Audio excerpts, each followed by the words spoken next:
Have you ever wondered if there's like a direct path to a world of perfect happiness? Well, today we're diving into a really special Buddhist scripture that says, yeah, there is. It's called the Amitabha Sutra. Think of it as a guide to a realm of pure bliss.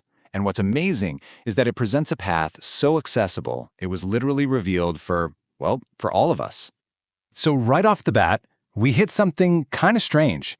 See, almost every single Buddhist teaching or sutra begins with someone asking the Buddha a question, right? It's a Q&A, but not this one.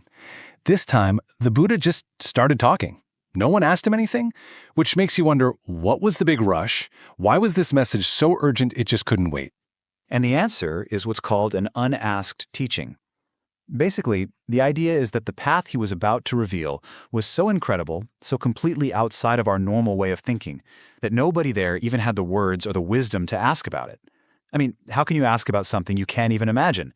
So it tells you right away that this isn't something we could have figured out on our own. It really took the Buddha's immense compassion to just give it to us, to bring it into our world. All right, so what was this huge, urgent message that just had to be shared? It was a roadmap, a detailed description of a destination, a perfect place way out in the West, known as the Land of Ultimate Bliss. And that name, Ultimate Bliss, isn't just some fancy poetic title. No, it's a literal job description for the place. Its single most defining feature is that there's zero suffering, none. No physical pain, no mental anguish, no emotional turmoil. And in its place, just constant joy. Every kind of happiness you can imagine. It's like a world that was engineered from the ground up for pure, unadulterated bliss. And boy, does the sutra paint a picture. It gets really detailed here. Imagine this. The ground you walk on, it's paved with pure gold. The structures around you are decorated with these incredible railings and nets made of precious jewels. You've got these beautiful ponds filled with something called the 8 waters of merit, and out of them grow these enormous lotus flowers, as big as chariot wheels, just glowing with this amazing light. All the while, there's heavenly music in the air, and a gentle rain of beautiful flowers is always falling. It's a total sensory paradise. But here's where it gets even more amazing. In this place, everything is a teaching. You hear birds singing? Well, they're not just regular birds. They're actually magical manifestations created by Amitabha Buddha himself, and their songs are the Dharma, the teachings of enlightenment. Even the sound of the wind blowing through the jeweled trees is a lesson that can lead to awakening. Just think about that for a second. A world where even the bird songs are teaching you. I mean, how could you not make spiritual progress in a place like that? Okay, a world this perfect doesn't just happen by accident, right? It's gotta have an architect, a creator. And that brings us to the host of this incredible realm, the Buddha, at the very center of it all. The sutra itself actually poses this question, which is a big hint. See, in Buddhism, a name is never just a random label. It's a deep description of someone's true nature, their very essence. So when we ask why this Buddha is called Amitabha, we're really asking, who is he? What does his name reveal about him? And it turns out, his name has 2 huge, incredible meanings. First, Amitabha means infinite light. And you can think of this light as his wisdom and compassion, shining everywhere, on everyone, with absolutely no obstacles. It just reaches you no matter what. And second, his name also means infinite life. And this is so important because it's a promise of limitless time. Think about it. Time is the one thing we always feel like we're running out of on our spiritual path. Well, in his land, you have all the time in the universe to reach full enlightenment. No pressure. So who's living in this amazing place? Who are your neighbors? Well, you're not just hanging out with anybody. The residents there are all incredibly advanced spiritual masters. We're talking enlightened sages and bodhisattvas who are literally on the brink of becoming Buddhas themselves. So getting reborn there means you're immediately part of the ultimate spiritual study group, a community where everyone is helping each other reach the same goal. It's an environment totally designed for super fast growth. Okay, this all sounds absolutely fantastic, but it brings up the big, practical question, right? How do I get there? And this, right here, is the whole point of the sutra. It's here to give us a clear, direct, step-by-step method.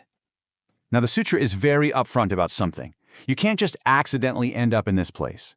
It says you need a good foundation of positive qualities, of merit. But, and this is the absolute game changer, the whole reason this teaching is so special, the sutra then immediately gives you the exact method to build that foundation. A method that allows anyone, and I mean anyone, no matter where you're starting from, to get what's needed. So what is this path? It boils down to three essentials. Think of it just like planning a trip. First, you need faith. You have to truly believe that this amazing destination is real and that the map you're holding is legit. Second, you need a vow. This is your desire, your deep, genuine aspiration to actually go there. It's not enough to just know about it, you have to want it. And finally, you need practice. This is the how. It's the action step, wholeheartedly chanting the name Amitabha Buddha. And the goal of this practice, this chanting, is to reach a state the sutra calls a one-pointed mind. Now, this isn't about just repeating the words like a robot. No, it's about achieving this deep, focused concentration for anywhere from 1 to 7 days where your mind just gets really calm and still, and it's focused only on Amitabha's name. All the other mental chatter just fades away. And that state of mind, that clarity, that's the key that opens the door. And this is the incredible promise at the heart of the sutra. It says that for anyone at all, who really commits to these three things, sincere faith, a real vow, and focused practice, then at the moment their life ends, Amitabha Buddha himself, along with all the other great beings, will appear right in front of them. And with a mind that's totally calm and clear, they'll be welcomed and guided straight to the Pure Land. It's a guarantee. Okay, let's just pause for a second. That is a massive claim, a huge promise. And you might be thinking, that sounds great. But how do we know for sure? How can we be certain this is real? Well, it's like the sutra can read our minds because it anticipates that exact question. And the answer it gives is one of the most powerful proofs you'll find anywhere in all of the Buddhist teachings. Here's the thing. This teaching isn't just the word of one Buddha, Shakyamuni Buddha, who's the one giving this talk. No. The truth of this practice is verified. It's certified. It's given a giant thumbs up by countless Buddhas from all over the cosmos. It's a universal endorsement, which tells you just how incredibly important this path is. And the sutra gets specific. It lists Buddhas from the east, the south, the west, the north, even from below us and above us. I mean, every possible direction. And each one of these Buddhas from their own world testifies that this is true. They're all basically saying, yep, what he said is 100% real. You can count on it. So what's their message? It's totally unified and it's crystal clear. They all say, you should absolutely believe in this teaching. They call it a sutra of inconceivable merits and say that it's so powerful and important that all the Buddhas personally protect it. I mean, you can't get a better endorsement than that. It's like a cosmic stamp of approval from the highest authorities in the universe. So let's recap. We've got a teaching that was so important it was given without anyone asking. We have a destination of perfect bliss, a simple, direct path to get there, and a universal endorsement from every Buddha everywhere. So, why? Why all this? It all boils down to one simple, incredibly compassionate hope. And this is the ultimate goal. The Buddha wasn't just talking to hear himself talk or to lay out some complex philosophy. This was a practical invitation. He revealed this path to give every single one of us a reliable, direct way to get to a place that's basically a perfect incubator for enlightenment, a place where anyone can quickly become a Buddha and then, in turn, go on to help everyone else. So there you have it. The sutra gives us the whole package, the map to a world of bliss, the guide with infinite light and life, and the three-step path of faith, vow, and practice.